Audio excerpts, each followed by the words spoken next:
Bismillahirrahmanirrahim. Elhamdülillah ve salatu ve selamu ala Resulillah. Esselamu aleyküm ve rahmetullahi ve berekatuhu. Değerli Müslümanlar. Bugünkü Cuma sohbetimizde kısa olarak neyi kendimizle beraber ahirete götürebiliriz? Geçen sohbetlerimizi biz değişik konuları söylemiştik fakat geçen salı günü bir cenazeye hazır olduk. Bir cenaze yıkama hizmetinde bulunduk. Arkadaş cemaatle beraber bir cemaatimizden biri vefat etmişti. Allah rahmet eylesin. Ehli iman olan bir insan. O cenazeyi yıkama esnasında gördüğümüz veya da vakıf bulunduğumuz bir şeyi anlatmak isterim. Malum hep bize anlatılmış ki veya da biz hep şu şekilde bilmişiz. Doğru olan da odur. Ölen bir insan kendisiyle beraber ahirete, mezara bir şey götürmez. Biz geçen bir video yaptık salı günü. Kefenin ceyipleri yok. Kendimizle beraber ancak mezara 3 kumaş, 3 parça kefen, 7-8 metrekarelik bir kefen götürürüz. Başka bir şey değil. Vefat eden insan yaşlı değildi. 50 civarında kalp kriziyle vefat etmişti. Gözüken oydu ki gündüz saatlerinde vefat etmiş, kriz geçirmiş.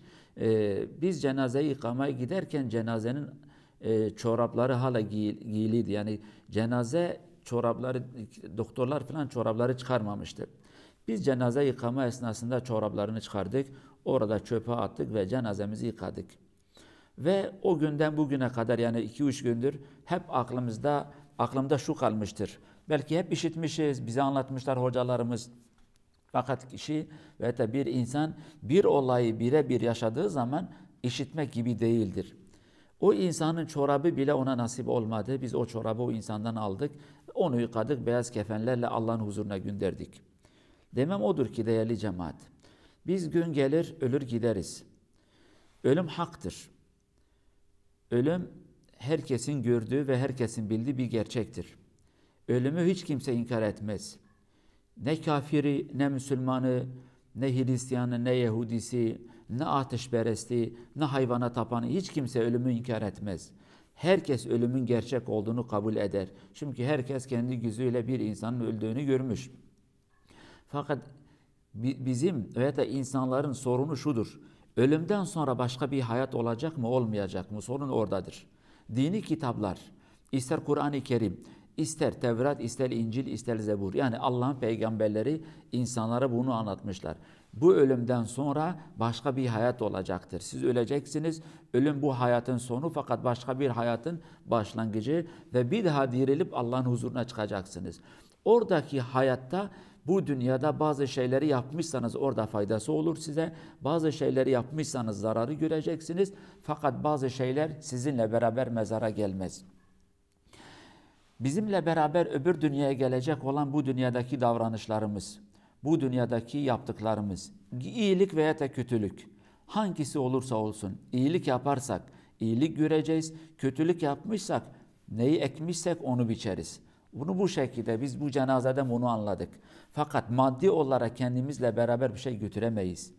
Yani bir insan ne kadar ısrar edilse bile yok efendim bu adamı ceketini giydirin, pantolonu giydirin, başına bir takı koyun, ayaklarına bir çorap giydirin. Asla ehli iman bu işi yapmaz. Cenazesi olan bir insan veya vefat eden bir insan beyaz kefenden başka hiçbir şey onunla beraber mezara gitmez. Dünyada ne kadar serveti olursa olsun, mali ve mülkü ne kadar olursa olsun. Bunun anlamı değil ki, yani bu noktayı da açık bir şekilde çizelim. İslamiyet demiyor ki çalışmayın, tam tersi. Belki İslam kadar hiçbir kanun çalışmayı teşvik etmemiş, çalışın dememiş. İslamiyet çalışmayı istemiş, zengin olmayı istemiş, güzel yaşamayı da emretmiş. İyi bir şekilde yaşayın, güzel nimetleri yiyin, kötü şeyleri yemeyin. Bak Kur'an-ı Kerim'de Allah diyor ki mırdar hayvanları yemeyin. Bak kötülükler, pisliklerden uzaklaşın, temiz yiyin, temiz için, temiz evlerde oturun, temiz bir işiniz olsun, temiz bir hayatınız olsun. Güzel insanlarla evlenmeye çalışın. Yani eşlerinizi güzel insanlardan seçin. İyi bir bayan, iyi bir erkek evlenme esnasında. Evlatlarınıza mesela güzel isimleri verin. Hayat hep diyor ki güzel olsun size. İnnallâhe cemilun yuhibbul cemal. Allah güzel ve güzelliği de sever. Allah bize verdiği nimetlerin tadını çıkarmamızı da istemiş. Zengin olan, mal ve mülk sahibi olan bir insana fakirce yaşamak, cimrice yaşamayı İslamiyet kabul etmez, tavsiye etmemiştir. Bu doğru olan şey değil. İslamiyet böyle değil. İslamiyet'in veya da Allah'ın dini bize şunu anlatır. Yaşa, güzel yaşa, iyi yaşa. Fakat bil ki sen bir gün neyi toplamışsan onu arkanda bırakacaksın, Allah'ın huzuruna gideceksin. Daha ölmeden ahiretine bazı şeyleri gönder ki öbür dünyada faydası sana olsun. Bu yolculuk esnasında son hedefe gidene kadar ölümden sonra bu dünyadan seninle bir şey gelmeyecektir. Malın, mülkün, servetin gelmez. Mesela biz hasta düşer paramızla doktora gideriz. Bize yemek lazımsa parayla yemek alırız. Ev lazımsa parayla ev alırız. Ama öbür dünyada parayla bir şey alamayız. Çünkü bu para bizimle gelmez. Ma agna anni maliye heleke anni sultaniye. Allah kötü insanlar hakkında diyor ki benim paramın bana bir faydası olmadı. Sahip olduğum güç ve servetin bana bir faydası olmadı. Ondan dolayı değerli cemaat, İnsanlar elinizden alamayacağı bir şeyi kendinizle beraber ahirete götürün. Kişi bu dünyada iyi yaşamışsa, güzel yaşamışsa, Allah'ın rızasını elde etmişse, onu yıkayan insanlar en güçlü deterjanlarla bile bu insanı yıkasalar, adamın o hayırları, sevapları, iyilikleri adamdan alamazlar. Biz ancak maddi olan şeyleri alırız. Veyahut da kişi bu dünyada kötü yaşamışsa, isyan, zulüm, haksızlık, hırsızlık, gıybet, nemimet, iftira, dedikodu, Allah'ın sevmediği ne kadar kötülük şeyler varsa, insan bu şekilde yaşamışsa, biz dünyanın denizleriyle bu adamı yıkasak, dünyanın deterjanını kullansak, adamın bu kötülüklerini, bu kötü davranışları bu adamdan alamayız. Biz ancak vücudu temizleriz, bu vücuda beyaz bir kefen giydiririz. Başka bir şey değil. Bu vücutla beraber başka bir madde ne gönderir, ne bir şey alabiliriz, ne bir şey verebiliriz. Önemli olan değerli cemaat, kendimizle beraber güzel bir şeyi götürelim ahirete. Ölüm haktır ve gerçektir.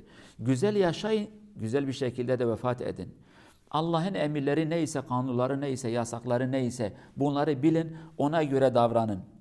Kırmızı ise kırmızı çizgi, yeşil çizgi ise yeşil çizgi, yap demişse yap, yapma dememişse yapma demişse de yapma. Bu şekilde davran. Ondan sonra başın dik Cenab-ı Allah'ın huzuruna gidersin. Allah'ım senin aciz bir kulu olarak elimden geldiği kadarıyla emirlerini yerine getirdim. Yasaklarından kaçtım.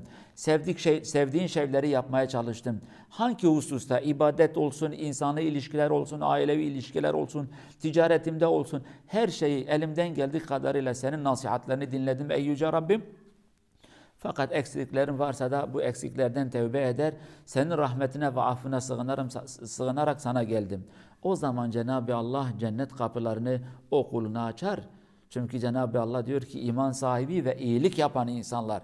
Önce iman, sonra iyilik, güzellikler, Allah'ın söylediği o güzel şeyleri yapan bir insan. Melekler sekaret esnasında ona gelir ve derler ki senin canını almaya geldik, korkma ve üzülme. Gelecekten korkma, Allah'ın rahmeti seni karşılar. Geçmişten de üzülme, çünkü sen geçmişte elinden geldiği şeyleri yaptın. Arkada bıraktığın insanları da merak etmeyi Yüce Allah onlara da sahip çıkar. Değerli cemaat, hayatın gerçeği budur. Bizimle beraber bir şey gelmez. Sadece ne güzellik varsa, ne iyilik varsa, ne kötülük varsa bunlardan başka hiçbir şey bizimle gelmez. Güzel yaşayın, imanlı yaşayın, Allah'ın emir ve nasihatlerini dinleyin. Kötülüklerden ve kötülerden, Allah'ın sevmediği davranışlardan uzaklaşın. O zaman merak etmeyin. İnsanlar da arkanızda güzel konuşur, dua ederler. Derler ki Allah'ım biz bu insandan razıyız, sen de bu insandan razı ol. Cenab-ı Allah iyi bir hayatı bize nasip etsin. İmanlı bir hayatı, imanlı bir yaşamı, imanlı bir ölümü de bize nasip etsin. Allah bu dünyada güzellikleri bize nasip etsin. Öbür dünyada da güzellikleri bize nasip etsin. Bizi cehennem ateşinden korusun ve muhafaza etsin. Allah'a emanet olun. Esselamu aleyküm ve rahmetullahi ve berekatuhu.